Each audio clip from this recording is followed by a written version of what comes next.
ನಮಸ್ಕಾರ ಫ್ರೆಂಡ್ಸ್. ಗಂಡ ಹೆಂಡತಿ ಅಥವಾ ಪ್ರೇಮಿಗಳ ನಡುವೆ ಎಷ್ಟೇ ಗಾಢವಾದ ಪ್ರೀತಿ ಇದ್ದರೂ ಕೂಡ ಆಗಾಗ ಸಣ್ಣ ಪುಟ್ಟ ಜಗಳಗಳು, ತಪ್ಪು ತಿಳುವಳಿಕೆಗಳು ಬರುವುದು ಸಹಜ ಅಲ್ವಾ? ಇವರು ನನ್ನ ಮಾತನ್ನೇ ಕೇಳೋದಿಲ್ಲ ಎಂದು ಮಹಿಳೆಯರು ದೂರು ಕೊಡ್ತಾ ಇರ್ತಾರೆ. ಇವರು ಯಾವಾಗಲೂ ನನ್ನನ್ನು ಬದಲಾಯಿಸಲು ಪ್ರಯತ್ನಿಸ್ತಾ ಇರ್ತಾರೆ ಅಂತ ಪುರುಷರು ಬೇಸರಗೊಳ್ತಾರೆ. ಇದಕ್ಕೆಲ್ಲ ಅಸಲಿ ಕಾರಣ ಏನು ಗೊತ್ತಾ? Welcome to my channel. ನಾನು ನಿಮಗೆ ಡಿಫ್ರೆಂಟ್ ಬುಕ್ ಸಮರಿನ ಹೀಗೆ ತರ್ತಾ ಇರ್ತೀನಿ. ನೀವು ನನ್ನ ಜೊತೆ ಹೀಗೆ ಸಪೋರ್ಟ್ ಮಾಡ್ತಾ ಇರಿ. ಇಂದು ನಾವು ರಿಲೇಷನ್ಶಿಪ್ ಕುರಿತಾಗಿ ವಿಶ್ವದಾದ್ಯಂತ ಅತಿ ಹೆಚ್ಚು ಮಾರಾಟವಾದ ಕೋಟ್ಯಾಂತ ಜನರ ಬದುಕನ್ನು ಬದಲಾಯಿಸಿದ ಒಂದು ಅತ್ಯದ್ಭುತ ಪುಸ್ತಕದ ಸಾರಾಂಶವನ್ನು, ಬುಕ್ ಸಮರಿಯನ್ನು ಡಿಸ್ಕಸ್ ಮಾಡ್ತಾ ಇದ್ದೀನಿ. ಅದೇ ಜಾನ್ ಗ್ರೀ ಬರೆದಿರುವ mens are from Mars, womens are from Venus. Mens are from Mars, womens are from Venus. ಪುರುಷರು ಮಂಗಳ ಗ್ರಹದಿಂದ ಬಂದವರು ಮತ್ತು ಮಹಿಳೆಯರು ಶುಕ್ರ ಗ್ರಹದಿಂದ ಬಂದವರು ಅಂತ ಕಲ್ಪಿಸಿಕೊಂಡು ಈ ಎರಡು ಭಿನ್ನ ಪ್ರಪಂಚದ ಜೀವಿಗಳ ಆಲೋಚನೆ, ವರ್ತನೆ ಮತ್ತು ಭಾವನೆಗಳು ಏಕೆ ಸಂಪೂರ್ಣವಾಗಿ ಭಿನ್ನವಾಗಿವೆ ಅಂತ ಲೇಖಕರು ಇಲ್ಲಿ ಅತ್ಯಂತ ಸುಂದರವಾಗಿ ನೈಜ ಉದಾಹರಣೆಗಳೊಂದಿಗೆ ವಿವರಿಸಿದ್ದಾರೆ. ನೀವು ನಿಮ್ಮ ಸಂಗಾತಿಯನ್ನು ಇನ್ನಷ್ಟು ಆಳವಾಗಿ ಅರ್ಥ ಮಾಡಿಕೊಳ್ಬೇಕು, ವಾದ ವಿವಾದಗಳನ್ನು ಕಡಿಮೆ ಮಾಡಲು ಮತ್ತು ನಿಮ್ಮ ಸಂಬಂಧವನ್ನು ಮತ್ತಷ್ಟು ಮಧುರವಾಗಿಸಿಕೊಳ್ಳಲು ಬಯಸಿದರೆ ಈ ಬುಕ್ ಸಮರಿಯಲ್ಲಿ ಕೊನೆಯವರೆಗೂ ಖಂಡಿತ ಆಲಿಸಿ. ವಿಡಿಯೋ ಶುರು ಮಾಡೋದಕ್ಕಿಂತ ಮುಂಚೆ ಇಂತಹ ಅದ್ಭುತ ಸಾರಾಂಶಗಳನ್ನು ನೀವು ಖಂಡಿತ ನಾನು ತೊಗೊಂಬರ್ತಾ ಇರ್ತೀನಿ. ನೀವು ಖಂಡಿತ ನನ್ನ ಚಾನಲ್ಗೆ ಸಬ್ಸ್ಕ್ರೈಬ್ ಮಾಡಿ, ಹಾಗೆ ಬೆಲ್ ಐಕಾನ್ ಹಿಟ್ ಮಾಡೋದನ್ನು ಮರಿಬೇಡಿ. ಬನ್ನಿ, ಮಂಗಳ ಮತ್ತು ಶುಕ್ರ ಗ್ರಹಗಳ ಈ ಕುತೂಹಲಕಾರಿ ಪಯಣವನ್ನು ಶುರು ಮಾಡೋಣ. ಅಧ್ಯಾಯ 1. ಮಿಸ್ಟರ್ ಫಿಕ್ಸಿಟ್ ಮತ್ತು ಹೋಮ್ ಇಂಪ್ರೂವ್ಮೆಂಟ್ ಕಮಿಟಿ. ಪುರುಷರ ಬಗ್ಗೆ ಮಹಿಳೆಯರ ಅತಿ ದೊಡ್ಡ ದೂರು ಏನಪ್ಪ ಅಂದರೆ, ಅವರು ನಮ್ಮ ಮಾತನ್ನು ಕೇಳೋದೇ ಇಲ್ಲ. ಮಹಿಳೆಯೊಬ್ಬಳು ತನ್ನ ಸಮಸ್ಯೆಗಳನ್ನು ಹೇಳಿಕೊಳ್ಳುವಾಗ ಪುರುಷನು ಕೇವಲ ಒಂದೆರಡು ಮಾತುಗಳನ್ನು ಕೇಳಿ ತಕ್ಷಣವೇ ಮಿಸ್ಟರ್ ಫಿಕ್ಸಿಟ್ ಅನ್ನೋ ಟೋಪಿಯನ್ನು ಧರಿಸುತ್ತಾನೆ. ಅಂದರೆ ಆ ಸಮಸ್ಯೆಗೆ ತಕ್ಷಣ ಒಂದು ಪರಿಹಾರವನ್ನು ನೀಡಲು ಮುಂದಾಗ್ತಾನೆ. ಆದರೆ ಮಹಿಳೆಗೆ ಆ ಕ್ಷಣದಲ್ಲಿ ಬೇಕಾಗಿರೋದು ಪರಿಹಾರ ಅಲ್ಲ, ಬದಲಾಗಿ ಸಹಾನುಭೂತಿ, ಎಂಪತಿ. ಮಹಿಳೆಯರ ಬಗ್ಗೆ ಪುರುಷರ ಅತಿ ದೊಡ್ಡ ದೂರು ಅಂದರೆ, ಅವರು ಯಾವಾಗಲೂ ನಮ್ಮನ್ನು ಬದಲಾಯಿಸಲು ಪ್ರಯತ್ನ ಮಾಡ್ತಿರ್ತಾರೆ. ಮಹಿಳೆಯೊಬ್ಬಳು ಪುರುಷನನ್ನು ಪ್ರೀತಿಸಿದಾಗ ಅವನನ್ನು ಸುಧಾರಿಸುವ ಜವಾಬ್ದಾರಿಯನ್ನು ಹೊರುತ್ತಾಳೆ. ಅವಳು ಹೋಮ್ ಇಂಪ್ರೂವ್ಮೆಂಟ್ ಕಮಿಟಿ ರಚಿಸಿ ಅವನಿಗೆ ಕೇಳದಿದ್ದರೂ ಸಲಹೆಗಳನ್ನು ನೀಡಲು ಶುರು ಮಾಡ್ತಾರೆ. ಇದು ಪುರುಷನಿಗೆ ತನ್ನ ಸಾಮರ್ಥ್ಯವನ್ನು ಅವಮಾನಿಸಿದಂತೆ ಭಾಸವಾಗುತ್ತೆ. ಪುರುಷರಿಗೆ ತಮ್ಮ ಗುರಿಗಳನ್ನು ಸ್ವತಃ ಸಾಧಿಸುವುದು ಅತ್ಯಂತ ಮುಖ್ಯ. ಉದಾಹರಣೆಗೆ, ಟಾಮ್ ಮತ್ತು ಮೇರಿ ಕಾರಿನಲ್ಲಿ ಹೋಗುವಾಗ ದಾರಿ ತಪ್ಪಿದರು. ಟಾಮ್ ಯಾರ ಬಳಿಯೂ ದಾರಿ ಕೇಳಲು ಇಷ್ಟಪಡೋದಿಲ್ಲ. ಯಾಕಪ್ಪ ಅಂದರೆ, ಸಹಾಯ ಕೇಳುವುದು ಪುರುಷರ ದೃಷ್ಟಿಯಲ್ಲಿ ದೌರ್ಬಲ್ಯಗಳ ಸಂಕೇತ. ಈ ಭಿನ್ನತೆಗೆ ಮೂಲ ಕಾರಣ ಎರಡು ಗ್ರಹಗಳ ನಿವಾಸಿಗಳ ಮೌಲ್ಯಗಳು, ವ್ಯಾಲ್ಯೂಸ್ ಸಂಪೂರ್ಣವಾಗಿ ಬೇರೆಯೇ ಆಗಿರುತ್ತೆ. ಮಹಾಳ ಗ್ರಹದವರ ಪುರುಷರ ಮೌಲ್ಯಗಳು. ಪುರುಷರ ಮನಸ್ಥಿತಿಯನ್ನು ನಾವು ಆಳವಾಗಿ ಅರ್ಥ ಮಾಡ್ಕೊಳ್ಬೇಕು. ಮಂಗಳ ಗ್ರಹದ ನಿವಾಸಿಗಳಿಗೆ ಶಕ್ತಿ, ಸಾಮರ್ಥ್ಯ, ದಕ್ಷತೆ ಮತ್ತು ಸಾಧನೆ ಅನ್ನೋದು ಅತ್ಯಂತ ಪ್ರಮುಖ ಮೌಲ್ಯಗಳಾಗಿರುತ್ತೆ. ಅವರು ತಮ್ಮ ಗುರಿಗಳನ್ನು ತಾವೇ ಸಾಧಿಸಿದಾಗ ಮಾತ್ರ ಅವರಿಗೆ ತೃಪ್ತಿ ಸಿಗುತ್ತೆ. ಯಾರಾದರೂ ಅವರಿಗೆ ಕೇಳದೆ ಸಲಹೆ ನೀಡಿದರೆ, ನಿನಗೆ ಇದನ್ನು ಮಾಡಲು ಬರುವುದಿಲ್ಲ, ನಿನಗೆ ಸಾಮರ್ಥ್ಯವಿಲ್ಲ ಅಂತ ತಮ್ಮನ್ನು ಹೀಯಾಳಿಸಿದಂತೆ ಅವರಿಗೆ ಭಾಸವಾಗುತ್ತೆ. ಉದಾಹರಣೆಗೆ, ಕಾರಿನಲ್ಲಿ ದಾರಿ ತಪ್ಪಿದ ಟಾಮ್ನ ಕಥೆಯನ್ನೇ ತೆಗೆದುಕೊಳ್ಳಿ. ಮೇರಿಯ ಉದ್ದೇಶ ಅವನಿಗೆ ಸಹಾಯ ಮಾಡುವುದಾಗಿ ಇದ್ದರೂ ದಾರಿ ಕೇಳೋಣ ಅನ್ನೋ ಅವಳ ಮಾತು ಟಾಮ್ಗೆ ದೊಡ್ಡ ಅವಮಾನದಂತೆ ಕೇಳಿಸುತ್ತೆ. ನನ್ನ ಕೈಯಲ್ಲಿ ದಾರಿ ಹುಡುಕಲು ಸಾಧ್ಯವಿಲ್ಲ ಅಂತ ಅವಳು ಭಾವಿಸಿದ್ದಾಳೆ ಅಂತ ಅವನಿಗೆ ನೊಂದುಕೊಳ್ತಾನೆ. ಪುರುಷರು ತಮಗೆ ನಿಜಕ್ಕೂ ಸಹಾಯ ಬೇಕಾದಾಗ ಮಾತ್ರ ತಾವು ಗೌರವಿಸುವ ವ್ಯಕ್ತಿಯ ಬಳಿ ಹೋಗಿ ಸಲಹೆ ಕೇಳ್ತಾರೆ. ಡಾಕ್ಟರ್ ಜಾನ್ ಗ್ರೇ ಅವರು ಈ ಸಂಘರ್ಷವನ್ನು ತಪ್ಪಿಸಲು ಒಂದು ಸರಳವಾದ ಅಭ್ಯಾಸವನ್ನು ಸೂಚಿಸ್ತಾರೆ.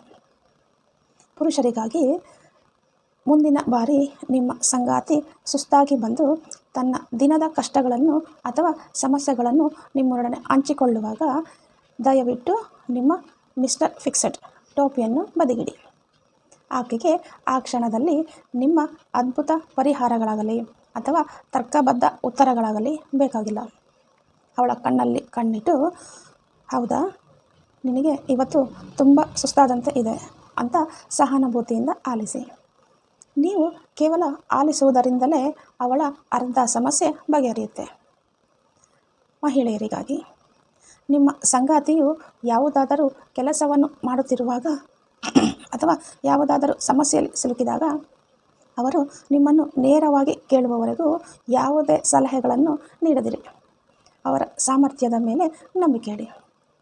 ನೀನು ಇದನ್ನು ನಿಭಾಯಿಸಬಲ್ಲೆ ಎಂಬ ನಂಬಿಕೆ ನನಗಿದೆ ಅನ್ನೋ ಮೌನ ಬೆಂಬಲವೇ ಪುರುಷನಿಗೆ ನೀವು ನೀಡಬಹುದಾದ ಅತಿ ದೊಡ್ಡ ಪ್ರೀತಿ.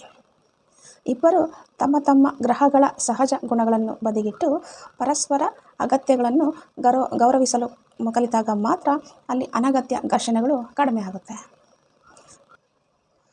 ಈ ಭಿನ್ನತೆಯನ್ನು ಅರ್ಥ ಮಾಡಿಕೊಳ್ಳದಿದ್ದರೆ ಪ್ರೀತಿಯ ಸಂಬಂಧದಲ್ಲಿ ದೊಡ್ಡ ಕಂದಕವೇ ಸೃಷ್ಟಿಯಾಗಬಹುದು. ಪುರುಷರ ಗುಹೆಯ ರಹಸ್ಯ, ದ ಮಾರ್ಷನ್ ಕೇವ್. ಪುರುಷನಿಗೆ ಯಾವುದಾದರೂ ದೊಡ್ಡ ಸಮಸ್ಯೆ ಎದುರಾದರೆ ಅಥವಾ ಒತ್ತಡ ಹೆಚ್ಚಾದರೆ ಅವನು ಎಂದಿಗೂ ಅದರ ಬಗ್ಗೆ ತಕ್ಷಣ ಮಾತನಾಡುವುದಿಲ್ಲ. ಬದಲಾಗಿ ಅವನು ಸಂಪೂರ್ಣವಾಗಿ ಮೌನವಾಗ್ತಾನೆ. ತನ್ನ ಮನಸ್ಸಿನ ಗುಹೆಯೊಳಗೆ ಕೇವ್ ಒಳಗೆ ಏಕಾಂಗಿಯಾಗಿ ಜಾರಿಕೊಳ್ತಾನೆ. ಆ ಸಮಸ್ಯೆಗೆ ಪರಿಹಾರ ಹುಡುಕುವುದು ಅವನ ಏಕೈಕ ಗುರಿಯಾಗಿರುತ್ತೆ. ಆ ಗುಹೆಯೊಳಗೆ ಬೇರೆ ಯಾರಿಗೂ ಪ್ರವೇಶ ಇರೋದಿಲ್ಲ, ತನ್ನ ಪ್ರೀತಿಯ ಸಂಗಾತಿಗೂ ಕೂಡ. ಒಂದು ವೇಳೆ ಅವನಿಗೆ ತಕ್ಷಣ ಆ ಸಮಸ್ಯೆಗೆ ಪರಿಹಾರ ಸಿಗಲಿಲ್ಲಪ್ಪ ಅಂದರೆ ಅವನು ಆ ಸಮಸ್ಯೆಯನ್ನು ಮರೆಯಲು ಬೇರೆ ದಾರಿಯನ್ನು ಹುಡುಕ್ತಾನೆ. TV ನೋಡೋದು, ಪೇಪರ್ ಓದೋದು, ವಿಡಿಯೋ ಗೇಮ್ ಆಡೋದು ಅಥವಾ ಮೈದಾನಕ್ಕೆ ಹೋಗಿ ಆಟ ಆಡೋದು, ಇವೆಲ್ಲವೂ ಅವನು ತನ್ನ ಗುಹೆಯಲ್ಲಿ ಕಳೆಯುವ ಸಮಯ. ಪುರುಷನ ಈ ಮೌನವನ್ನು ಮಹಿಳೆಯೇ ತಪ್ಪಾಗಿ ಅರ್ಥ ಮಾಡ್ಕೊಳ್ತಾರೆ. ಅವನು ನನ್ನನ್ನು ನಿರ್ಲಕ್ಷಿಸ್ತಾ ಇದ್ದಾನೆ, ಅವನಿಗೆ ನನ್ನ ಮೇಲೆ ಪ್ರೀತಿ ಕಡಿಮೆ ಆಗಿದೆ ಅಂತ ಅವರು ತೀವ್ರವಾಗಿ ನೊಂದುಕೊಳ್ತಾಳೆ. ಆದರೆ ನಿಜ ಏನಪ್ಪ ಅಂದರೆ ಆ ಸಮಯದಲ್ಲಿ ಅವನಿಗೆ ಬೇರೆ ಯಾವುದರಲ್ಲೂ ಗಮನ ಹರಿಸುವ ಶಕ್ತಿಯೇ ಇರೋದಿಲ್ಲ. ಸಂಬಂಧಗಳ ಸುಧಾರಣೆಗೆ ಡಾಕ್ಟರ್ ಜಾನ್ ಗ್ರೇ ಅವರ ಕಿವಿಮಾತು. ಈ ಗುಹೆ ಮತ್ತು ಮಾತುಕತೆಯ ಸಂಘರ್ಷವನ್ನು ತಪ್ಪಿಸಲು ನಾವು ಏನು ಮಾಡಬಹುದು? ಪುರುಷರಿಗಾಗಿ ಒಂದು ಕಿವಿಮಾತು. ನಿಮ್ಮ ಸಂಗಾತಿ ತನ್ನ ದಿನದ ಕಷ್ಟಗಳನ್ನು, ಸಮಸ್ಯೆಗಳನ್ನು ಹೇಳಿಕೊಳ್ಳುವಾಗ ತಾಳ್ಮೆಯಿಂದ ಇರಿ. ಅವಳು ನೀಡುವ ಪ್ರತಿಯೊಂದು ವಿವರವೂ ಆಕೆಗೆ ಮುಖ್ಯವಾಗಿರುತ್ತೆ. ಅವಳು ನಿಮ್ಮನ್ನು ದೂಷಿಸುತ್ತಿಲ್ಲ, ಬದಲಾಗಿ ನಿಮ್ಮ ಮೇಲಿನ ನಂಬಿಕೆಯಿಂದ ಮನಸ್ಸು ಹಗುರ ಮಾಡಿಕೊಳ್ಳುತ್ತಿದ್ದಾಳೆ ಎಂಬುದನ್ನು ನೆನಪಿಡಿ. ಆಕೆಗೆ ಪರಿಹಾರ ನೀಡಬೇಡಿ, ಕೇವಲ ಅವಳ ಕಣ್ಣಲ್ಲಿ ಕಣ್ಣಿಟ್ಟು, ಹೌದಾ, ನಿನಗೆ ತುಂಬ ಕಷ್ಟವಾಯ್ತಲ್ವೇ ಅಂತ ಸಹಾನುಭೂತಿಯಿಂದ ಆಲಿಸಿ. ನೀವು ಆಲಿಸುವುದೇ ಆಕೆಗೆ ನೀವು ನೀಡುವ ಅತಿ ದೊಡ್ಡ ಬೆಂಬಲ. ಮಹಿಳೆಯರಿಗಾಗಿ ಒಂದು ಕಿವಿಮಾತು. ನಿಮ್ಮ ಸಂಗಾತಿ ಮೌನವಾಗಿ ಗುಹೆಯೊಳಗೆ ಜಾರಿಕೊಂಡಾಗ ದಯವಿಟ್ಟು ಭಯಪಡಬೇಡಿ. ನೀನು ಯಾಕೆ ಸುಮ್ಮನೆ ಇದ್ದೀಯಾ, ನನ್ನ ಜೊತೆ ಮಾತನಾಡು ಅಂತ ಒತ್ತಾಯಿಸಿ ಅವನನ್ನು ಗುಹೆಯಿಂದ ಹೊರತರಲು ಪ್ರಯತ್ನ ಮಾಡಬೇಡಿ. ಅದು ಅವನಿಗೆ ಕಿರಿಕಿರಿ ಉಂಟು ಮಾಡುತ್ತೆ. ಆತನಿಗೆ ಸ್ವಲ್ಪ ಸಮಯ ಸ್ಪೇಸ್ ನೀಡಿ. ತನ್ನ ಸಮಸ್ಯೆಯನ್ನು ಬಗೆಹರಿಸಿಕೊಂಡ ನಂತರ ಆತನೇ ಗುಹೆಯಿಂದ ಹೊರಬಂದು ಎಂದಿನಂತೆ ನಿಮ್ಮನ್ನು ಪ್ರೀತಿಯಿಂದ ಮಾತನಾಡಿಸ್ತಾನೆ. ಒಟ್ಟಿನಲ್ಲಿ ಪುರುಷರು ಮಹಿಳೆಯರ ಮಾತನಾಡುವ ಹಕ್ಕನ್ನು ಗೌರವಿಸಬೇಕು ಮತ್ತು ಮಹಿಳೆಯರು ಪುರುಷರ ಮೌನವಾಗಿರುವ ಹಕ್ಕನ್ನು ಅರ್ಥ ಮಾಡಿಕೊಳ್ಬೇಕು. ಆಗ ಮಾತ್ರ ಪ್ರೀತಿ ಶಾಶ್ವತವಾಗಿ ಉಳಿಯುತ್ತೆ. ಅಧ್ಯಾಯ 3. ಪ್ರೇರಣೆಯ ರಹಸ್ಯಗಳು, ಮೋಟಿವೇಶನ್ಸ್. ಪುರುಷರಿಗೆ ನಾನು ಯಾರಿಗಾದರೂ ಬೇಕಾಗಿದ್ದೇನೆ ಎಂಬ ಭಾವನೆ ಪ್ರೇರಣೆ ನೀಡುತ್ತದೆ. ಮಹಿಳೆಯರಿಗೆ ನನ್ನನ್ನು ಯಾರೋ ಆರೈಕೆ ಮಾಡುತ್ತಿದ್ದಾರೆ ಮತ್ತು ಪ್ರೀತಿಸ್ತಾ ಇದ್ದಾರೆ ಅನ್ನೋ ಭಾವನೆ ಶಕ್ತಿ ನೀಡುತ್ತೆ. ಸಂಬಂಧದಲ್ಲಿ ಪುರುಷನಿಗೆ ತನ್ನ ಅಗತ್ಯವಿಲ್ಲ ಅಂತ ಅನಿಸಿದರೆ ಅವನು ನಿಧಾನವಾಗಿ ಆಸಕ್ತಿ ಕಳೆದುಕೊಳ್ತಾನೆ. ಅದೇ ರೀತಿ ಮಹಿಳೆ ತನ್ನನ್ನು ಯಾರು ಪ್ರೀತಿಸ್ತಾ ಇಲ್ಲ, ಗೌರವಿಸ್ತಾ ಇಲ್ಲ ಅಂತ ಅನಿಸಿದ್ರೆ ಅವಳು ಸಂಪೂರ್ಣವಾಗಿ ಸುಸ್ತಾಗ್ತಾಳೆ. ಮಹಿಳೆಯರು ಹೆಚ್ಚಾಗಿ ಕೊಡುವುದರಲ್ಲೇ ನಿರತರಾಗ್ತಾರೆ, ಆದರೆ ಅವರು ಒಂದು ಮಿತಿಯನ್ನು ಕಾಯ್ದುಕೊಂಡು ಪ್ರೀತಿಯನ್ನು ಸ್ವೀಕರಿಸುವುದನ್ನು ಕಲಿಯಬೇಕು. ಯಾವುದೇ ಒಂದು ಸಂಬಂಧದಲ್ಲಿ ಪ್ರೀತಿ ದೀರ್ಘಕಾಲ ಉಳಿಯಬೇಕಾದರೆ ಆ ಇಬ್ಬರು ವ್ಯಕ್ತಿಗಳಿಗೆ ಪ್ರೇರಣೆ ಎಲ್ಲಿಂದ ಸಿಗುತ್ತದೆ ಅನ್ನೋದು ಅರಿಯುವುದು ಬಹಳ ಮುಖ್ಯ. ಡಾಕ್ಟರ್ ಜಾನ್ ಗ್ರೇ ಅವರು ಈ ಅಧ್ಯಾಯದಲ್ಲಿ ಗಂಡು ಮತ್ತು ಹೆಣ್ಣಿನ ಪ್ರೇರಣೆಯ ಮೂಲವನ್ನು ಅತ್ಯಂತ ಸುಂದರವಾಗಿ ವಿವರಿಸ್ತಾರೆ. ಮಂಗಳ ಮತ್ತು ಶುಕ್ರ ಗ್ರಹದ ಇಂದಿನ ಕತೆ. ಬಹಳ ಹಿಂದೊಮ್ಮೆ ಮಂಗಳ ಗ್ರಹದ ಪುರುಷರೆಲ್ಲರೂ ತೀವ್ರವಾಗಿ ಖಿನ್ನತೆಗೆ ಒಳಗಾಗಿದ್ದರು. ಅವರೀಗ ಏನು ಕೆಲಸ ತೋಚದೆ ತಮ್ಮ ಗುಹೆಗಳ ಒಳಗೆ ಸೇರಿಕೊಂಡಿದ್ದರು. ಒಂದು ದಿನ ತಮ್ಮ ದೂರದರ್ಶಕದ ಮೂಲಕ ಶುಕ್ರ ಗ್ರಹದ ಮಹಿಳೆಯರನ್ನು ನೋಡಿದರು.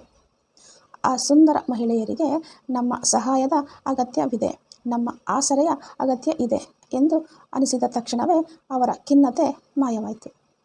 ಅವರಿಗೆ ಹೊಸ ಹುರುಪು ಮೂಡಿತು. ಅದೇ ರೀತಿ ಶುಕ್ರ ಗ್ರಹದ ಮಹಿಳೆಯರು ಒಮ್ಮೆ ಖಿನ್ನತೆಗೆ ಜಾರಿದರು. ಆಗ ಅವರು ಮಂಗಳ ಗ್ರಹದಿಂದ ಬಲಿಷ್ಠ ಪುರುಷರು ಬಂದು ನಮ್ಮನ್ನು ಪ್ರೀತಿಸುತ್ತಾರೆ, ನಮ್ಮ ಕಾಳಜಿ ವಹಿಸುತ್ತಾರೆ ಅಂತ ಅರಿತಾಗ ಅವರ ಖಿನ್ನತೆಯು ತಕ್ಷಣವೇ ದೂರವಾಯಿತು. ಈ ಕಥೆಯ ಸಾರಾಂಶವೇನು? ಪುರುಷರ ಪ್ರೇರಣೆ. ನಾನು ಯಾರಿಗಾದರೂ ಬೇಕಾಗಿದ್ದೇನೆ, ಫೀಲಿಂಗ್ ನೀಡೆಡ್. ಪುರುಷನಿಗೆ ಅತಿ ದೊಡ್ಡ ಪ್ರೇರಣೆ ಅಂತಂದರೆ ನನ್ನ ಸಂಗಾತಿಗೆ ನನ್ನ ಅಗತ್ಯ ಇದೆ, ಅವಳ ಸಂತೋಷಕ್ಕೆ ನಾನೇ ಕಾರಣ ಅನ್ನೋ ಭಾವನೆ. ಪುರುಷನು ಪ್ರೀತಿಯಲ್ಲಿ ಬಿದ್ದಾಗ ತನ್ನ ಸಂಗಾತಿಯನ್ನು ಖುಷಿಯಾಗಿ ಇಡಲು ಯಾವುದೇ ಕಷ್ಟವನ್ನಾದರೂ ಎದುರಿಸಲು ಸಿದ್ಧನಿರ್ತಾನೆ. ಆಕೆಯ ನಗುವೆ ಆಕೆಗೆ ಆತನಿಗೆ ಶಕ್ತಿ. ತನ್ನ ಸಾಮರ್ಥ್ಯವನ್ನು ಆಕೆ ನಂಬಿದ್ದಾಳೆ ಅನ್ನೋದೇ ಅವನಿಗೆ ಬಹುದೊಡ್ಡ ಪ್ರೇರಣೆ. ಆದರೆ ಆ ಸಂಬಂಧದಲ್ಲಿ ತಾನು ಎಷ್ಟೇ ಮಾಡಿದರೂ ತನ್ನ ಸಂಗಾತಿಗೆ ತೃಪ್ತಿ ಇಲ್ಲ, ಆಕೆ ಸದಾ ತಪ್ಪುಗಳನ್ನು ಹುಡುಕುತ್ತಿದ್ದಾಳೆ ಅಥವಾ ಆಕೆಗೆ ತನ್ನ ಅಗತ್ಯವೇ ಇಲ್ಲ, ನಾಟ್ ನೀಡೆಡ್ ಅಂತ ಅನಿಸಿದರೆ ಅವನು ನಿಧಾನವಾಗಿ ಆಸಕ್ತಿ ಕಳೆದುಕೊಳ್ತಾನೆ. ತನ್ನ ಗುಹೆ ಒಳಗೆ ಸೇರಿ ಸಂಬಂಧದಿಂದ ದೂರ ಸರಿಯುತ್ತಾನೆ. ಪ್ರೀತಿಯಲ್ಲಿ ತನ್ನ ಅಗತ್ಯವಿಲ್ಲ ಅಂತ ಅನ್ನಿಸ್ಕೊಳ್ಳೋದು ಪುರುಷನ ಪಾಲಿಗೆ ಒಂದು ರೀತಿಯ ನಿಧಾನವಾದ ಸಾವಿಗೆ ಸಮ, ಸ್ಲೋ ಡೆತ್. ಮಹಿಳೆಯರ ಪ್ರೇರಣೆ. ನನ್ನನ್ನು ಯಾರೋ ಪ್ರೀತಿಸ್ತಾ ಇದ್ದಾರೆ, ಫೀಲಿಂಗ್ ಚೆರಿಸ್ಡ್. ಮಹಿಳೆಯರಿಗೆ ಶಕ್ತಿ ಸಿಗುವುದು ಪ್ರೀತಿಯಿಂದ. ನನ್ನನ್ನು ನನ್ನ ಸಂಗಾತಿ ವಿಶೇಷವಾಗಿ ಕಾಣುತ್ತಾ ಇದ್ದಾನೆ, ನನ್ನ ಭಾವನೆಗಳನ್ನು ಗೌರವಿಸ್ತಾ ಇದ್ದಾನೆ ಮತ್ತು ನನ್ನ ಕಾಳಜಿ ಮಾಡ್ತಾ ಇದ್ದಾನೆ ಅನ್ನೋ ಭಾವನೆ ಮಹಿಳೆಯರ ಅವರಲ್ಲಿ ಅದ್ಭುತವಾದ ಶಕ್ತಿಯನ್ನು ತುಂಬುತ್ತದೆ. ಆದರೆ ಮಹಿಳೆಯರ ಅತಿ ದೊಡ್ಡ ಸಮಸ್ಯೆ ಏನಪ್ಪ ಅಂದರೆ ಅವರು ಪ್ರೀತಿಯಲ್ಲಿ ಮಿತಿ ಮೀರಿ ಕೊಡುವುದರಲ್ಲಿ ಓವರ್ ಗಿವಿಂಗ್ ನಿರತರಾಗ್ತಾರೆ. ತನ್ನ ಸಂಗಾತಿ, ಸಂಸಾರ, ಮಕ್ಕಳು ಅಂತ ಎಲ್ಲರಿಗಾಗಿ ತನ್ನನ್ನು ತಾನು ಸಂಪೂರ್ಣವಾಗಿ ಸವಸಿಕೊಳ್ಳುತ್ತಾಳೆ. ಹೀಗೆ ಸತತವಾಗಿ ತ್ಯಾಗ ಮಾಡುತ್ತಲೇ ಇರುವಾಗ ಅವಳು ತನಗೂ ಅದೇ ರೀತಿಯ ಪ್ರೀತಿ ಮತ್ತು ಕಾಳಜಿ ಮರಳಿ ಸಿಗಬೇಕು ಅನ್ನೋ ನಿರೀಕ್ಷೆ ಇಟ್ಕೊಂಡಿರ್ತಾಳೆ. ಅದು ಸಿಗದಿದ್ದಾಗ ಅವಳು ಸಂಪೂರ್ಣವಾಗಿ ಸುಸ್ತಾಗುತ್ತಾಳೆ, ಎಕ್ಸಾಸ್ಟೆಡ್, ಮತ್ತು ತನ್ನ ಸಂಗಾತಿಯ ಮೇಲೆ ಕೋಪ, ಅಸಮಾಧಾನ, ರಿಸೆಂಟ್ಮೆಂಟ್ ಬೆಳೆಸಿಕೊಳ್ತಾಳೆ. ನಾನು ಇಷ್ಟೆಲ್ಲ ಮಾಡ್ತಾ ಇದ್ರೂ ಇವನು ನನಗಾಗಿ ಏನನ್ನು ಮಾಡುತ್ತಿಲ್ವಲ್ಲ ಅಂತ ಕೊರಗುತ್ತಾಳೆ ಮತ್ತು ಆತನನ್ನು ದೂಷಿಸಲು ಬ್ಲೇಮ್ ಶುರು ಮಾಡ್ತಾಳೆ. ಸಮತೋಲನ ಕಾಯ್ದುಕೊಳ್ಳುವುದು ಹೇಗೆ? ಈ ಸಮಸ್ಯೆಯನ್ನು ಬಗೆಹರಿಸಲು ಡಾಕ್ಟರ್ ಗ್ರೇ ಅವರು ಕೆಲವು ಅದ್ಭುತ ಪರಿಹಾರಗಳನ್ನು ನೀಡ್ತಾರೆ. ಪುರುಷರು ಏನು ಮಾಡಬೇಕು? ನಿಮ್ಮ ಸಂಗಾತಿ ನಿಮಗಾಗಿ ಎಲ್ಲವನ್ನು ಮಾಡುತ್ತಾಳೆ, ಅವಳಿಗೆ ಏನು ಬೇಡ ಅಂತ ಸುಮ್ಮನಿರಬೇಡಿ. ಆಕೆ ಕೇಳುವ ಮುನ್ನವೇ ಸಣ್ಣ ಸಣ್ಣ ಕೆಲಸಗಳಲ್ಲಿ ಸಹಾಯ ಮಾಡಿ. ಆಕೆ ದಣಿದು ಬಂದಾಗ ಆಕೆಯ ಮಾತನ್ನು ಆಲಿಸಿ, ಬೆನ್ನು ತಟ್ಟಿ ಕಾಳಜಿ ತೋರಿ. ಆಗ ಆಕೆ ನನ್ನನ್ನು ಪ್ರೀತಿಸುವವರು ಇದ್ದಾರೆ ನೆಮ್ಮದಿ ಹೊಂದುತ್ತಾಳೆ. ಮಹಿಳೆಯರು ಏನು ಮಾಡಬೇಕು? ನೀವು ಪ್ರತಿಯೊಂದನ್ನು ಮಾಡುತ್ತಾ ಮಿತಿ ಮೀರಿ ಕೊಡುವುದನ್ನು ಅಥವಾ ಓವರ್ ಗಿವಿಂಗನ್ನು ತಕ್ಷಣ ನಿಲ್ಲಿಸಿ. ನಿಮ್ಮ ಮಿತಿಗಳನ್ನು ಅಥವಾ ಬೌಂಡರೀಸ್ಗಳನ್ನು ನೀವೇ ಹಾಕಿಕೊಳ್ಳಿ. ಎಲ್ಲದಕ್ಕೂ ನೀವೇ ಜವಾಬ್ದಾರಿ ಹೊತ್ತುಕೊಳ್ಳಬೇಡಿ. ಆತನನ್ನು ದೂಷಿಸುವ ಬದಲು ಮುಖ್ಯವಾಗಿ ಪುರುಷನ ಸಹಾಯವನ್ನು ಪ್ರೀತಿಯಿಂದ ಸ್ವೀಕರಿಸುವುದನ್ನು ಅಥವಾ ರಿಸೀವಿಂಗನ್ನು ಕಲಿಯಿರಿ. ನೀವು ಎಷ್ಟು ಪ್ರೀತಿಯನ್ನು ಮುಕ್ತವಾಗಿ ಸ್ವೀಕರಿಸುತ್ತೀರೋ ಪುರುಷನಿಗೆ ಇನ್ನಷ್ಟು ಕೊಡಲು ಅಷ್ಟೇ ಪ್ರೇರಣೆ ಸಿಗುತ್ತದೆ. ಒಬ್ಬರಿಗೊಬ್ಬರು ತಮ್ಮ ತಮ್ಮ ಪ್ರೇರಣೆಯ ರಹಸ್ಯಗಳನ್ನು ಅರಿತುಕೊಂಡಾಗ ಮಾತ್ರ ಪ್ರೀತಿಯಲ್ಲಿ ದೋಣಿ ಸುಗಮವಾಗಿ ಸಾಗುತ್ತದೆ. ಅಧ್ಯಾಯ 4. ಪುರುಷರು ರಬ್ಬರ್ ಬ್ಯಾಂಡ್, ಮಹಿಳೆಯರು ಸಮುದ್ರದ ಅಲೆಗಳಂತೆ. ಪುರುಷರು ರಬ್ಬರ್ ಬ್ಯಾಂಡ್ನಂತೆ. ಪ್ರೀತಿಯ ಸಂಬಂಧದಲ್ಲಿ ಅವರು ತುಂಬ ಹತ್ತಿರವಾದ ನಂತರ ಇದ್ದಕ್ಕಿದ್ದಂತೆಯೇ ಸ್ವಲ್ಪ ದೂರ ಸರಿಯುತ್ತಾರೆ, ಇಲ್ಲವೇ? ಇದು ಅವರ ಸ್ವಾತಂತ್ರ್ಯದ ಸಹಜ ಹಂಬಲ. ರಬ್ಬರ್ ಬ್ಯಾಂಡನ್ನು ಎಳೆದಾಗ ಅದು ಹೇಗೆ ಮತ್ತೆ ಹಿಂದಕ್ಕೆ ಬರುತ್ತದೆಯೋ ಹಾಗೆಯೇ ಪುರುಷರು ಸ್ವಲ್ಪ ದೂರ ಸರಿದು ಮತ್ತೆ ಪ್ರೀತಿಯಿಂದ ಹಿಂದಿರುಗುತ್ತಾರೆ. ಮಹಿಳೆಯರು ಇದನ್ನು ತಪ್ಪಾಗಿ ಅರ್ಥೈಸಿಕೊಳ್ಳಬಾರದು. ಮತ್ತೊಂದು ಎಡೆ ಮಹಿಳೆಯರ ಆತ್ಮವಿಶ್ವಾಸ ಮತ್ತು ಭಾವನೆಗಳು ಸಮುದ್ರದ ಅಲೆಯಂತೆ, ವೇವ್. ಅವರು ಪ್ರೀತಿಸಲ್ಪಟ್ಟಾಗ ಅಲೆಯಂತೆ ಮೇಲಿರುತ್ತಾರೆ. ಆದರೆ ಕೆಲವೊಮ್ಮೆ ಇದ್ದಕ್ಕಿದ್ದಂತೆಯೇ ಆ ಅಲೆಯು ಕುಸಿದು ಅವರು ಖಿನ್ನತೆಯನ್ನು ವೆಲ್ಗೆ ಬೀಳ್ತಾರೆ. ಆ ಸಮಯದಲ್ಲಿ ಅವರಿಗೆ ಯಾವುದೇ ಉಪದೇಶದ ಅಗತ್ಯ ಇರೋದಿಲ್ಲ. ಅವರಿಗೆ ಬೇಕಾಗಿರುವುದು ಕೇವಲ ಪ್ರೀತಿ, ಆಸರೆ ಮತ್ತು ಬೇಷರತ್ತಾದ ಬೆಂಬಲ. ಪ್ರೀತಿಯ ಸಂಬಂಧದಲ್ಲಿ ಏರಿಳಿತಗಳು ಸಹಜ. ಆದರೆ ಗಂಡು ಮತ್ತು ಹೆಣ್ಣು ಈ ಏರಿಳಿತಗಳನ್ನು ಅನುಭವಿಸುವ ರೀತಿ ಬೇರೆಯೇ ಇರುತ್ತೆ. ಡಾಕ್ಟರ್ ಜಾನ್ ಗ್ರೇ ಅವರು ಈ ಅಧ್ಯಾಯದಲ್ಲಿ 2 ಅದ್ಭುತವಾದ ರೂಪಕಗಳನ್ನು ಮೆಟಾಫಾರ್ಸ್ ಬಳಸಿದ್ದಾರೆ. ಪುರುಷರನ್ನು ರಬ್ಬರ್ ಬ್ಯಾಂಡ್ಗೂ ಮಹಿಳೆಯರನ್ನು ಸಮುದ್ರದ ಅಲೆಗಳಿಗೆ ಹೋಲಿಸಿದ್ದಾರೆ. ಪುರುಷರು ರಬ್ಬರ್ ಬ್ಯಾಂಡ್ನಂತೆ. ಪುರುಷರ ಪ್ರೀತಿಯ ಚಿತ್ರ ಒಂದು ರಬ್ಬರ್ ಬ್ಯಾಂಡ್ ಇದ್ದಂತೆ. ಪ್ರೀತಿಯ ಸಂಬಂಧದಲ್ಲಿ ಅವರು ತಮ್ಮ ಸಂಗಾತಿಗೆ ಅತ್ಯಂತ ಹತ್ತಿರವಾಗ್ತಾರೆ, ಪ್ರೀತಿ ಸುರಿಸುತ್ತಾರೆ. ಆದರೆ ಒಂದು ಹಂತ ತಲುಪಿದ ನಂತರ ಇದ್ದಕ್ಕಿದ್ದಂತೆಯೇ ಯಾವುದೇ ಕಾರಣ ಇಲ್ಲದೆ ಸ್ವಲ್ಪ ದೂರ ಸರಿಯುತ್ತಾರೆ, ಪುಲ್ ಅವೇ. ಇದು ಅವರಿಗೆ ಉದ್ದೇಶಪೂರ್ವಕವಾಗಿ ಮಾಡುವ ಕೆಲಸ ಅಲ್ಲ. ಇದು ಅವರ ಸ್ವಾತಂತ್ರ್ಯ ಮತ್ತು ಸ್ವಾಯತ್ತತೆಯ ಸಹಜ ಹಂಬಲ. ರಬ್ಬರ್ ಬ್ಯಾಂಡನ್ನು ಎಳೆದಾಗ ಅದು ಹೇಗೆ ಒಂದು ಮಿತಿಯವರೆಗೂ ಹೋಗಿ ಮತ್ತೆ ಅಷ್ಟೇ ವೇಗವಾಗಿ ಹಿಂದಕ್ಕೆ ಬರುತ್ತದೆಯೋ ಹಾಗೆಯೇ ಪುರುಷರು ದೂರ ಸರಿದು ತಮ್ಮ ಏಕಾಂತವನ್ನು ಅನುಭವಿಸಿದ ನಂತರ ಮತ್ತೆ ಮೊದಲಿನಷ್ಟೇ ಪ್ರೀತಿಯಿಂದ ನಮ್ಮ ಸಂಗಾತಿಯ ಬಳಿ ಹಿಂದಿರುಗುತ್ತಾರೆ. ಮಹಿಳೆಯರು ಮಾಡುವ ಅತಿ ದೊಡ್ಡ ತಪ್ಪು. ಪುರುಷನು ಹೀಗೆ ಇದ್ದಕ್ಕಿದ್ದಂತೆ ದೂರ ಸರಿದಾಗ ಮಹಿಳೆ ಗಾಬರಿಯಾಗ್ತಾಳೆ. ನನ್ನದೇನೋ ತಪ್ಪಾಗಿದೆ, ಅವನಿಗೆ ನನ್ನ ಮೇಲೆ ಪ್ರೀತಿ ಕಡಿಮೆಯಾಗಿದೆ ಅಂತ ಕಲ್ಪಿಸಿಕೊಳ್ಳುತ್ತಾಳೆ. ರಬ್ಬರ್ ಬ್ಯಾಂಡ್ ದೂರ ಹೋಗುತ್ತಿರುವಾಗ ಆಕೆ ಅವನ ಹಿಂದೆ ಓಡಲು ಶುರು ಮಾಡ್ತಾಳೆ, ಆತನನ್ನು ಪ್ರಶ್ನಿಸುತ್ತಾಳೆ. ಆದರೆ ಆತನ ಹಿಂದೆ ಓಡಿದಷ್ಟು ಆ ರಬ್ಬರ್ ಬ್ಯಾಂಡ್ ಮತ್ತೆ ಹಿಂದಕ್ಕೆ ಸ್ಪ್ರಿಂಗ್ ಬ್ಯಾಕ್ ಬರಲು ಸಾಧ್ಯವೇ ಆಗೋದಿಲ್ಲ. ಪರಿಹಾರ: ಪುರುಷ ದೂರ ಸರಿದಾಗ ಆತನಿಗೆ ಆತನೇ ಆದ ಸ್ಪೇಸ್ ಕೊಡಿ. ಆತನು ಮತ್ತೆ ಹಿಂತಿರುಗಿದಾಗ ಆತನನ್ನು ದೂಷಿಸದೆ ಪ್ರೀತಿಯಿಂದ ಸ್ವಾಗತಿಸಿ. ಮಹಿಳೆಯರು ಸಮುದ್ರದ ಅಲೆಗಳಂತೆ. ಮತ್ತೊಂದೆಡೆ ಮಹಿಳೆಯರ ಆತ್ಮವಿಶ್ವಾಸ ಮತ್ತು ಭಾವನೆಗಳು ಸಮುದ್ರದ ಅಲೆಗಳಂತೆ. ಆಕೆ ಪ್ರೀತಿಸಲ್ಪಟ್ಟಾಗ ಆಕೆ ಖುಷಿ ಅಲೆಯಂತೆ ಮೇಲಿರುತ್ತೆ. ಎಲ್ಲವೂ ಅದ್ಭುತವಾಗಿ ಇದೆ ಅಂತ ಅನಿಸ್ತಾ ಇರುತ್ತೆ. ಆದರೆ ಕೆಲವೊಮ್ಮೆ ಇದ್ದಕ್ಕಿದ್ದಂತೆಯೇ ಆ ಅಲೆ ಕುಸಿದು ಆಕೆ ಖಿನ್ನತೆಯ ಬಾವಿಯ ಒಳಗೆ ಬೀಳುತ್ತಾಳೆ. ಇದು ಆಕೆಯ ಭಾವನಾತ್ಮಕ ಶುದ್ಧೀಕರಣದ ಎಮೋಷನಲ್ ಹೌಸ್ ಕ್ಲೀನಿಂಗ್ ಸಮಯ. ಆಕೆ ಬಾವಿಯ ತಳಕ್ಕೆ ಹೋದಾಗ ಅವಳ ಹಳೆಯ ನೋವುಗಳು, ಅಭದ್ರತೆಗಳು ಮರುಕಳಿಸುತ್ತವೆ. ಆ ಸಮಯದಲ್ಲಿ ಆಕೆ ಅತ್ಯಂತ ದುರ್ಬಲಳಾಗಿ ಇರ್ತಾಳೆ. ಪುರುಷರು ಮಾಡುವ ಅತಿ ದೊಡ್ಡ ತಪ್ಪು. ತನ್ನ ಪ್ರೀತಿಯ ಸಂಗಾತಿ ಹೀಗೆ ಇದ್ದಕ್ಕಿದ್ದಂತೆಯೇ ಖಿನ್ನತೆಗೆ ಜಾರಿದಾಗ ಪುರುಷನು ಗಾಬರಿಯಾಗುತ್ತಾನೆ.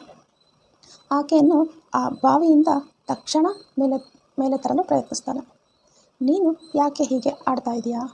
ನಿನ್ನ ಬಳಿ ಎಲ್ಲವೂ ಇದೆಯಲ್ಲ, ನೀನು ಖುಷಿಯಾಗಿ ಇರಬೇಕು ಅಂತ ಉಪದೇಶ ಮಾಡಲು ಫಿಕ್ಸಿಂಗ್ ಶುರು ಮಾಡ್ತಾನೆ. ಆದರೆ ಇದು ಆಕೆಗೆ ತೀವ್ರ ಕಿರಿಕಿರಿ ಉಂಟು ಮಾಡುತ್ತೆ.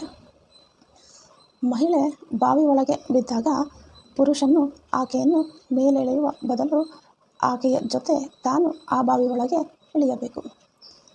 ಆಕೆ ಪಕ್ಕ ಕುಳಿತು ಆಕೆಯ ಭುಜದ ಮೇಲೆ ಕೈ ಹಾಕಿ, ನಾನು ನಿನ್ನ ಜೊತೆ ಇದ್ದೇನೆ. ಆಕೆಗೆ ಆ ಕ್ಷಣದಲ್ಲಿ ಪರಿಹಾರಗಳಾಗಲಿ ಉಪದೇಶಗಳಾಗಲಿ ಬೇಕಾಗಿಲ್ಲ. ಕೇವಲ ಪ್ರೀತಿ, ಆಸರೆ ಮತ್ತು ಬೆಂಬಲ ಬೇಕು. ಆಕೆ ಸಂಪೂರ್ಣವಾಗಿ ಬಾವಿಯ ತಳವನ್ನು ಸ್ಪರ್ಶಿಸಿದ ನಂತರವೇ ಆಕೆ ಅಲೆ ಮತ್ತೆ ಸಹಜವಾಗಿ ಮೇಲೇರಲು ಸಾಧ್ಯ. ರಬ್ಬರ್ ಬ್ಯಾಂಡ್ನಂತೆ ದೂರ ಸರಿಯುವ ಪುರುಷನ ಸ್ವಭಾವವನ್ನು ಮಹಿಳೆ ಅರ್ಥ ಮಾಡಿಕೊಂಡರೆ ಹಾಗೂ ಅಲೆಯಂತೆ ಕುಸಿಯುವ ಮಹಿಳೆಯ ಭಾವನೆಗಳನ್ನು ಪುರುಷ ಗೌರವಿಸಿದರೆ ಆ ಸಂಬಂಧದಲ್ಲಿ ಎಂತಹ ಬಿರುಗಾಳಿ ಬಂದರೂ ಅದು ಒಡೆಯುವುದಿಲ್ಲ. ಅಧ್ಯಾಯ 5. ಪ್ರೀತಿಯ ಪತ್ರದ ತಂತ್ರ, ದ ಲವ್ ಲೆಟರ್ ಟೆಕ್ನಿಕ್. ಸಂಬಂಧಗಳಲ್ಲಿ ವಾದ ವಿವಾದಗಳು, ಆರ್ಗ್ಯುಮೆಂಟ್ಸ್ ಅತ್ಯಂತ ವಿನಾಶಕಾರಿ. ನಾವು ಪ್ರೀತಿಸುವವರೇ ನಮ್ಮನ್ನು ಸುಲಭವಾಗಿ ಗಾಯಗೊಳಿಸಬಹುದು. ಕೋಪ ಬಂದಾಗ ವಾದ ಮಾಡುವ ಬದಲು ಡಾಕ್ಟರ್ ಜೋ ಗ್ರೇವರು ಲವ್ ಲೆಟರ್ ಬರೆಯುವ ಅದ್ಭುತ ತಂತ್ರವನ್ನು ಸೂಚಿಸ್ತಾರೆ.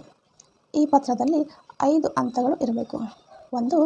ಕೋಪ, ಆ್ಯಂಗರ್, ನನಗೆ ಇದರ ಬಗ್ಗೆ ತುಂಬ ಕೋಪ ಇದೆ. 2. ದುಃಖ, ಸ್ಯಾಡ್ನೆಸ್, ನೀನು ಹೀಗೆ ಮಾಡಿದ್ದು ನನಗೆ ಬಹಳ ಬೇಸರ ತಂದಿದೆ. 3. ಭಯ, ಫಿಯರ್, ನೀನು ನನ್ನನ್ನು ದೂರ ಮಾಡುತ್ತೀಯೋ ಅನ್ನೋ ಭಯ ನನ್ನಲ್ಲಿ ಇದೆ. 4. ಪಶ್ಚಾತ್ತಾಪ, ರಿಗ್ರೆಟ್, ನಾನು ಹೀಗೆ ವರ್ತಿಸಿದ್ದಕ್ಕೆ ಕ್ಷಮೆ ಇರಲಿ. 5. ಪ್ರೀತಿ, ಲವ್, ನಾನು ನಿನ್ನನ್ನು ತುಂಬ ಪ್ರೀತಿಸ್ತೀನಿ, ನಾವಿಬ್ಬರು ಜೊತೆಯಾಗಿ ಇರಬೇಕು.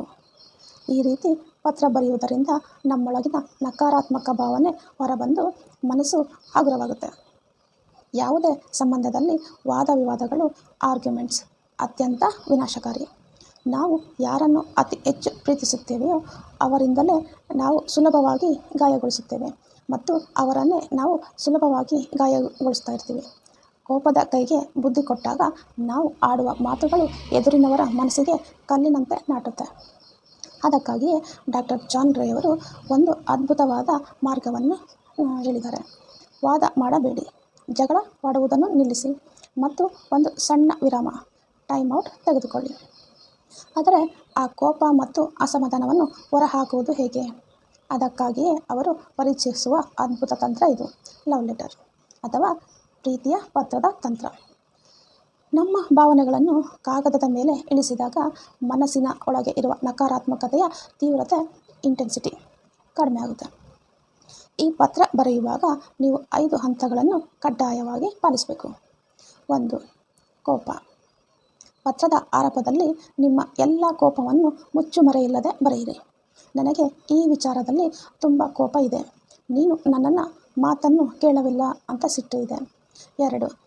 ದುಃಖ. ಕೋಪದ ಹಿಂದಿರುವ ನೋವನ್ನು ವ್ಯಕ್ತಪಡಿಸಿ. ನೀನು ನನ್ನನ್ನು ನಿರ್ಲಕ್ಷಿಸಿದ್ದಕ್ಕೆ ನನಗೆ ಬಹಳ ಬೇಸರ ತಂದಿದೆ, ನಾನು ನಿನಗೆ ಮುಖ್ಯವಲ್ಲ ಅಂತ ಅನ್ನಿಸ್ತಾ ಇದೆ. 3. ಭಯ. ನಿಮ್ಮ ಅಭದ್ರತೆಯನ್ನು ಹಂಚಿಕೊಳ್ಳಿ. ನೀನು ನನ್ನನ್ನು ಅರ್ಥ ಮಾಡಿಕೊಳ್ಳುವುದಿಲ್ಲವೇನೋ, ಹೀಗೆ ಜಗಳವಾಡಿದರೆ ನನ್ನನ್ನು ಬಿಟ್ಟು ಹೋಗುತ್ತೀಯೇನೋ ಅನ್ನೋ ಭಯ ನನಗೆ ಇದೆ. 4. ಪಶ್ಚಾತ್ತಾಪ. ನಿಮ್ಮ ತಪ್ಪಿನ ಅರಿವನ್ನು ಬರೆಯಿರಿ. ನಾನು ಕೋಪದಲ್ಲಿ ಹಾಗೆ ಒರಟಾಗಿ ವರ್ತಿಸಿದ್ದಕ್ಕಾಗಿ ಕ್ಷಮೆ ಇರಲಿ, ನಾನು ನಿನ್ನ ಮೇಲೆ ಅನಗತ್ಯವಾಗಿ ರೇಗಾಡಬಾರದಿತ್ತು. 5. ಪ್ರೀತಿ. ಅಂತಿಮವಾಗಿ ಪತ್ರವನ್ನು ಪ್ರೀತಿಯಿಂದ ಮುಕ್ತಾಯಗೊಳಿಸಿ. ಏನೇ ಆದರೂ ನಾನು ನಿನ್ನನ್ನು ತುಂಬ ಪ್ರೀತಿಸ್ತೇನೆ, ನಾವಿಬ್ಬರು ಜೊತೆಯಾಗಿ ಇರಬೇಕು, ದಯವಿಟ್ಟು ಇದಕ್ಕೊಂದು ಪರಿಹಾರ ಕಂಡುಕೊಳ್ಳೋಣ ಅಂತ ನೀವು ಬರೀಬೇಕು. ವರ್ಜೀನಿಯಾ ಮತ್ತು ಜಿಮ್ ಕತೆ. ಪುಸ್ತಕದಲ್ಲಿ ಬರುವ ಒಂದು ಉದಾಹರಣೆಯನ್ನು ನೋಡೋಣ. ವರ್ಜೀನಿಯಾ ತನ್ನ ಗಂಡನ ಜಿಮ್ಗಾಗಿ ಆಸೆಯಿಂದ ಹಣ್ಣುಗಳನ್ನು ತಂದು ಅವನ ಜೊತೆ ಸಮಯ ಕಳೆಯಲು ಬಯಸುತ್ತಾಳೆ. ಆದರೆ ಜಿಮ್ ಪುಸ್ತಕವನ್ನು ಓದುವುದರಲ್ಲಿ ಮಗ್ನನಾಗಿ ಅವಳನ್ನು ನಿರ್ಲಕ್ಷಿಸುತ್ತಾನೆ. ವರ್ಜೀನಿಯಾಗೆ ತೀವ್ರ ಕೋಪ ಮತ್ತು ಅವಮಾನ ಆಗುತ್ತೆ. ಅವಳು ಜಗಳವಾಡುವ ಬದಲು ಪಕ್ಕದ ಕೋಣೆಗೆ ಹೋಗಿ ಈ ಲವ್ ಲೆಟರ್ ಬರೆಯುತ್ತಾಳೆ. ಕೋಪ, ದುಃಖ, ಭಯ, ಪಶ್ಚಾತ್ತಾಪಗಳನ್ನು ಬರೆದು ಕೊನೆಯಲ್ಲಿ ಪ್ರೀತಿಯ ಹಂತಕ್ಕೆ ಬರುವಷ್ಟರಲ್ಲಿ ಅವಳ ಮನಸ್ಸು ಸಂಪೂರ್ಣವಾಗಿ ಶಾಂತವಾಗಿರುತ್ತೆ. ಕೋಪವೆಲ್ಲ ಕರಗಿ ಅವನ ಮೇಲೆ ಪ್ರೀತಿ ಮರುಕಳಿಸುತ್ತೆ. ನಂತರ ಅವಳು ನಗುಮುಖದಿಂದಲೇ ಹೋಗಿ ಅವನೊಡನೆ ಪ್ರೀತಿಯಿಂದ ಮಾತನಾಡ್ತಾಳೆ. ಜಿಮ್ ಕೂಡ ಪುಸ್ತಕವನ್ನು ಬದಿಗಿಟ್ಟು ಅವಳೊಡನೆ ಸುಂದರವಾದ ಸಮಯ ಕಳೆಯುತ್ತಾನೆ. ಒಂದು ದೊಡ್ಡ ಜಗಳ ಈ ಪತ್ರದಿಂದ ತಪ್ಪಿ ಹೋಗುತ್ತದೆ.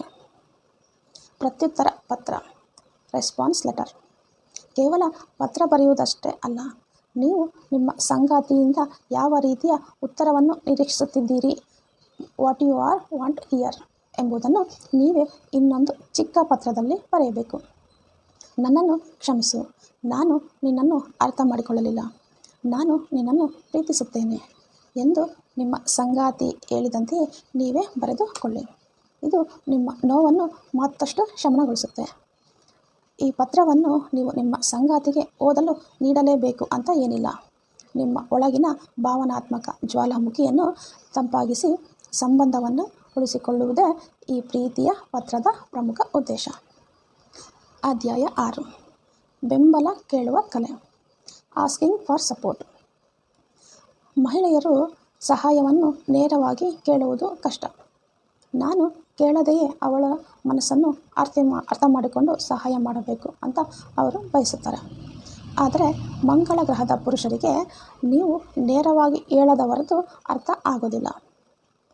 ಸಹಾಯ ಕೇಳುವಾಗ ನೀನು ಇದನ್ನು ಮಾಡಬಲ್ಲೆಯಾ, ಕುಡ್ ಯು ಅಂತ ಕೇಳುವ ಬದಲು ನೀನು ಇದನ್ನು ದಯವಿಟ್ಟು ಮಾಡುತ್ತೀಯಾ, ವುಡ್ ಯು, ವಿಲ್ ಯು ಅಂತ ಕೇಳಿ. ಪುರುಷರಿಗೆ ಕುಡ್ ಯು ಅಂದರೆ ಅವರ ಸಾಮರ್ಥ್ಯವನ್ನು ಪ್ರಶ್ನಿಸಿದಂತೆ ಅನಿಸುತ್ತೆ. ನೇರವಾಗಿ, ಸಂಕ್ಷಿಪ್ತವಾಗಿ ಮತ್ತು ಪ್ರೀತಿಯಿಂದ ಕೇಳುವುದನ್ನು ಅಭ್ಯಾಸ ಮಾಡಿ. ಪ್ರೀತಿಯ ಸಂಬಂಧಗಳು ಸದಾ ಸುಂದರವಾಗಿ ಇರಬೇಕಾದರೆ ನಾವು ಬೇರೆ ಬೇರೆ ಗ್ರಹಗಳಿಂದ ಬಂದವರು ಅನ್ನುವುದನ್ನು ಸದಾ ನೆನಪಿನಲ್ಲಿ ಇಡಬೇಕು. ಒಬ್ಬರಿಗೊಬ್ಬರು ಭಿನ್ನರಾಗಿದ್ದೇವೆ ಅನ್ನೋದನ್ನು ಒಪ್ಪಿಕೊಂಡಾಗ ತೀರ್ಪು ನೀಡುವುದು ಕಡಿಮೆ ಆಗುತ್ತೆ. ಅರ್ಥ ಮಾಡಿಕೊಳ್ಳುವಿಕೆ ಹೆಚ್ಚಾದಾಗ ಪ್ರೀತಿ ಹರಡುತ್ತದೆ. ಇದು ಡಾಕ್ಟರ್ ಜೋ ಗ್ರೇ ಅವರು ಬರೆದ mens are from Mars, womens are from Venus ಪುಸ್ತಕದ ಪ್ರೀತಿಯ ಸಂಬಂಧಗಳಲ್ಲಿ ನಮಗೆ ಬೆಂಬಲ ಅಥವಾ ಸಹಾಯ ಬೇಕಾದಾಗ ಅದನ್ನು ಕೇಳುವ ರೀತಿ ಹೀಗಿರಬೇಕು ಎಂಬುದು ಬಹಳ ಮುಖ್ಯ. ಲೇಖಕರ ಪ್ರಕಾರ ಬೆಂಬಲ ಕೇಳುವುದು ಒಂದು ಕಲೆ. ಮಹಿಳೆಯರ ಮನಸ್ಸು ಓದುವ ನಿರೀಕ್ಷೆ. ಶುಕ್ರ ಗ್ರಹದ ಮಹಿಳೆಯರಿಗೆ ಸಹಾಯವನ್ನು ನೇರವಾಗಿ ಬಾಯಿ ಬಿಟ್ಟು ಕೇಳುವುದು ಬಹಳ ಕಷ್ಟ. ಅವರ ನಿಯಮ ಏನಪ್ಪ ಅಂದರೆ, ನಿಜವಾದ ಪ್ರೀತಿ ಇದ್ದರೆ ಕೇಳುವ ಅವಶ್ಯಕತೆಯೇ ಇರಬಾರದು. Love is never having to ask. ತಾವು ಸುಸ್ತಾಗಿರುವಾಗ ಅಥವಾ ಕಷ್ಟದಲ್ಲಿ ಇರುವಾಗ ತಮ್ಮ ಸಂಗಾತಿ ತಾನಾಗಿಯೇ ತನ್ನ ಮನಸ್ಸನ್ನು ಓದಿ ಮುಂದೆ ಬಂದು ಸಹಾಯ ಮಾಡಬೇಕು ಅಂತ ಅವರು ನಿರೀಕ್ಷಿಸ್ತಾಳೆ. ಆದರೆ ಮಂಗಳ ಗ್ರಹದ ಪುರುಷರಿಗೆ ಈ ಮೈಂಡ್ ರೀಡಿಂಗ್ ಅಥವಾ ಮನಸ್ಸನ್ನು ಓದುವ ಕಲೆ ಗೊತ್ತಿಲ್ಲ. ನೀವು ಸ್ಪಷ್ಟವಾಗಿ ಬಾಯಿ ಬಿಟ್ಟು ಕೇಳುವವರೆಗೂ ಅವರಿಗೆ ನಿಮ್ಮ ಅಗತ್ಯಗಳ ಅರಿವೇ ಇರೋದಿಲ್ಲ. ಮಹಿಳೆಯರು ಸಹಾಯಕ್ಕೆ ಕೇಳದೆಯೇ ಎಲ್ಲವನ್ನು ತಾವೇ ಮಾಡ್ತಾ ಹೋದಾಗ ಅವರಲ್ಲಿ ನಿಧಾನವಾಗಿ ಅಸಮಾಧಾನ, ರಿಸೆಂಟ್ಮೆಂಟ್ ಬೆಳೆಯುತ್ತದೆ. ಕೊನೆಗೊಂದು ದಿನ ಕೋಪದಿಂದ ಅವರು ಸಹಾಯ ಕೇಳಿದಾಗ ಅದು ಬೇಡಿಕೆಯಂತೆ ಅಥವಾ ಆಜ್ಞೆಯಂತೆ ಡಿಮ್ಯಾಂಡ್ ಕೇಳಿಸುತ್ತದೆ. ಪುರುಷರಿಗೆ ಆಜ್ಞೆಗಳನ್ನು ಕೇಳಿದರೆ ತೀವ್ರ ಕಿರಿಕಿರಿ ಆಗುತ್ತೆ. ಮ್ಯಾಜಿಕ್ ಪದಗಳು, could you versus would you. ಪುರುಷರ ಬಳಿ ಸಹಾಯ ಕೇಳುವಾಗ ನಾವು ಬಳಸುವ ಪದಗಳು ಬಹಳ ಮುಖ್ಯ. ನೀವು ಪುರುಷನ ಬಳಿ ನೀನು ಈ ಕಸವನ್ನು ಹೊರಗೆ ಹಾಕಬಲ್ಲೆಯಾ, could you empty the trash ಅಂತ ಕೇಳಿದರೆ ಅದು ಆತನ ಸಾಮರ್ಥ್ಯವನ್ನು ಪ್ರಶ್ನಿಸಿದಂತೆ. ಟೆಸ್ಟಿಂಗ್ ಈಸ್ ಕಾಂಪಿಟೆನ್ಸ್, ಭಾಸವಾಗುತ್ತದೆ. ಆತನಿಗೆ ಅದು ಇಷ್ಟ ಆಗೋದಿಲ್ಲ. ಅದರ ಬದಲು ನೀನು ದಯವಿಟ್ಟು ಈ ಕಸವನ್ನು ಹೊರಗೆ ಹಾಕುತ್ತೀಯಾ, would you or will you empty the trash ಅಂತ ಕೇಳಿದರೆ ಇದು ಅವರಿಗೆ ಪ್ರೀತಿಯ ವಿನಂತಿಯಂತೆ ಕೇಳುತ್ತೆ. ಇದು ಪುರುಷನಿಗೆ ತನ್ನ ಸಂಗಾತಿಯ ದೃಷ್ಟಿಯಲ್ಲಿ ಒಬ್ಬ ಹೀರೋ ಆಗುವ ಅವಕಾಶವನ್ನು ನೀಡುತ್ತದೆ ಮತ್ತು ಅವನು ಸಂತೋಷದಿಂದ ಆ ಕೆಲಸವನ್ನು ಮಾಡ್ತಾನೆ. ನೇರವಾಗಿ, ಸಂಸ್ಕೃತವಾಗಿ ಮತ್ತು ಯಾವುದೇ ದೂಷಣೆಗಳಿಲ್ಲದೆ ಸಹಾಯವನ್ನು ಕೇಳಿ. ಅವರು ಆ ಕೆಲಸವನ್ನು ಮಾಡಿದಾಗ ಅವರಿಗೆ ತುಂಬ ಹೃದಯದ ಮೆಚ್ಚುಗೆ, ಅಪ್ರಿಷಿಯೇಷನ್ ಸೂಚಿಸಿ. ನಿಮ್ಮ ಮೆಚ್ಚುಗೆಯೇ ಅವರಿಗೆ ಮುಂದಿನ ಬಾರಿ ಇನ್ನಷ್ಟು ಸಹಾಯ ಮಾಡಲು ಪ್ರೇರಣೆ ನೀಡುತ್ತದೆ. ನಮ್ಮ ಭಿನ್ನತೆಗಳೇ ನಮ್ಮ ಶಕ್ತಿ. ಪ್ರೀತಿಯ ಸಂಬಂಧಗಳು ಸದಾ ಸುಂದರವಾಗಿ ಇರಬೇಕಾದರೆ ನಾವೆಲ್ಲ ಈ ಒಂದು ಮೂಲ ಮಂತ್ರವನ್ನು ಸದಾ ನೆನಪಿನಲ್ಲಿ ಇಟ್ಕೋಬೇಕು. ನಾವು ಬೇರೆ ಬೇರೆ ಗ್ರಹಗಳಿಂದ ಬಂದವರು. ನಮ್ಮ ಆಲೋಚನೆ, ಪ್ರತಿಕ್ರಿಯೆ ಮತ್ತು ಭಾವನೆಗಳು ಭಿನ್ನವಾಗಿರುವುದು ಅತ್ಯಂತ ಸಹಜ. ನಿಮ್ಮ ಸಂಗಾತಿ ನಿಮ್ಮಂತೆಯೇ ಯೋಚಿಸಬೇಕು, ಒತ್ತಡದ ಸಮಯದಲ್ಲಿ ನಿಮ್ಮಂತೆಯೇ ಪ್ರತಿಕ್ರಿಯಿಸಬೇಕು ಅಂತ ಎಂದಿಗೂ ನಿರೀಕ್ಷಿಸಬೇಡಿ. ಒಬ್ಬರಿಗೊಬ್ಬರು ಭಿನ್ನರಾಗಿದ್ದೇವೆ ಎಂಬುದನ್ನು ನಾವು ಪ್ರಾಮಾಣಿಕವಾಗಿ ಒಪ್ಪಿಕೊಂಡಾಗ ಪರಸ್ಪರರ ಮೇಲೆ ತೀರ್ಪು ನೀಡೋದು ಜಡ್ಜಿಂಗ್ ಮತ್ತು ದೂಷಿಸುವುದು ಬ್ಲೇಮಿಂಗ್ ತಾನಾಗಿಯೇ ಕಡಿಮೆಯಾಗುತ್ತೆ. ಪುರುಷರು ಯಾಕೆ ಮೌನವಾಗುತ್ತಾರೆ ಮತ್ತು ಮಹಿಳೆಯರು ಯಾಕೆ ಅಷ್ಟೊಂದು ಮಾತನಾಡಲು ಬಯಸುತ್ತಾರೆ ಎಂಬಂತಹ ಸಣ್ಣ ಸಣ್ಣ ವಿಚಾರಗಳ ಅರಿವು ನಮಗಾದಾಗ ಅಲ್ಲಿ ಪ್ರೀತಿ ತಾನಾಗಿಯೇ ಅರಳುತ್ತದೆ. ನಮ್ಮ ಈ ಭಿನ್ನತೆಗಳ ದ್ವೇಷಿಸುವ ಬದಲು ಅವುಗಳನ್ನು ಅರ್ಥ ಮಾಡಿಕೊಂಡು ಗೌರವಿಸಲು ಕಲಿಯೋಣ. ಇದು ಡಾಕ್ಟರ್ ಜಾನ್ ಗ್ರೇ ಅವರ ಅತ್ಯದ್ಭುತ ಪುಸ್ತಕ men are from Mars, womens are from Venus ಪುಸ್ತಕದ ಸಂಪೂರ್ಣ ಸಾರಾಂಶ. ಎಷ್ಟೊತ್ತು ನಮ್ಮೊಂದಿಗೆ ಲಿಸನ್ ಮಾಡಿದ್ದಕ್ಕೆ ತುಂಬ ಹೃದಯದ ಧನ್ಯವಾದಗಳು. ಈ ಸಾರಾಂಶ, ಈ ಪುಸ್ತಕದ ವಿಷಯ ನಿಮ್ಮ ಸಂಬಂಧಗಳನ್ನು ಸುಧಾರಿಸಲು ಹೇಗೆ ಸಹಾಯ ಮಾಡಬಲ್ಲದು ಅನ್ನೋದನ್ನು ದಯವಿಟ್ಟು ಕಮೆಂಟ್ ಮಾಡಿ ತಿಳಿಸಿ. ಇಂತಹ ಮತ್ತಷ್ಟು ಜೀವನಾನುಭವವನ್ನು ನೀಡುವ ಅದ್ಭುತ ಪುಸ್ತಕಗಳ ಸಮ್ಮರಿಯನ್ನು ನಮ್ಮ ಈ ಚಾನಲ್ಗೆ ಸಬ್ಸ್ಕ್ರೈಬ್ ಮಾಡ್ಕೊಳ್ಳಿ. ಹಾಗೆ ನನ್ನ ಚಾನಲ್ನ ಸಬ್ಸ್ಕ್ರೈಬ್ ಮಾಡ್ಕೊಳ್ಳಿ. ಹಾಗೆ ನಿಮಗೆ ಇದು ಇಷ್ಟ ಆದರೆ ಮತ್ತು ವ್ಯಾಲ್ಯೂಬಲ್ ಅನಿಸಿದ್ರೆ ಇದನ್ನು ಬೇರೆಯವರಿಗೆ ಶೇರ್ ಮಾಡಿ. Thank you for watching.